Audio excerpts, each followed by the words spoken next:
Isang linggo makalipas, ang magnitude 7.8 na lindol na tumama sa Mindanao, lumobo na sa 65 ang patay sa pagyanig.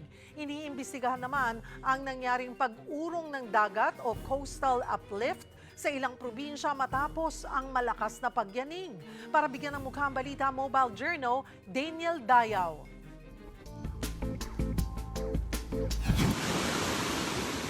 Rumaragasa ang baha sa barangay Lumasal sa Maasim, Sarangani noong Sabado.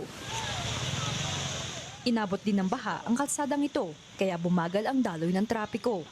Sa barangay Malalag naman sa bayan ng Maitum, wala nang makitang kalsada dahil sa tubig. Halos 2 talampakan ang naitalang taas ng baha dahil sa malakas na ulan. 6 na araw ito matapos ang pagyanig ng magnitude 7.8 na lindol o ang itinuturing na the big one ng Mindanao. Simula noon, ayon sa PHIVOLCS, mahigit 5,000 na ang naitalang aftershocks. 76 dyan ang naramdaman. Sa huling tala ng NDRRMC, 61 ang nasawi sa lindol.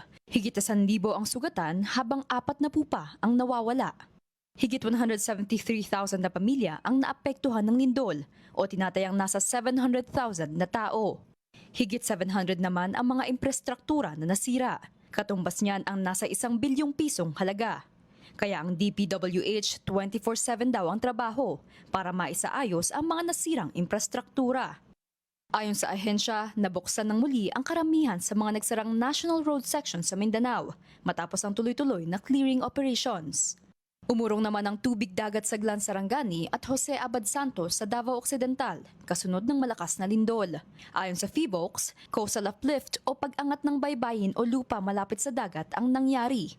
Tinatayang umangat ang dalampasigan ng nasa 2 metro. 200 metro naman ang inatras ng baybayin. Namatay tuloy ang ilang lamang dagat tulad ng mga isda, kabibe at corals.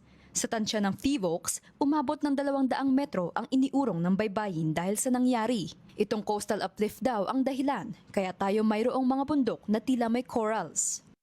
This happens when one part of the shoreline goes up. So as a result, ang shoreline we have shifted seaward. The reason why we have mountains ng mga limestones because of this phenomenon. Bumuo na ang DENR at lokal na pamahalaan ng composite team para maimbestigahan ang coastal uplift. Mga kapatid, Mobile Journal, Daniel Dayaw po hatid ang mukha ng balita.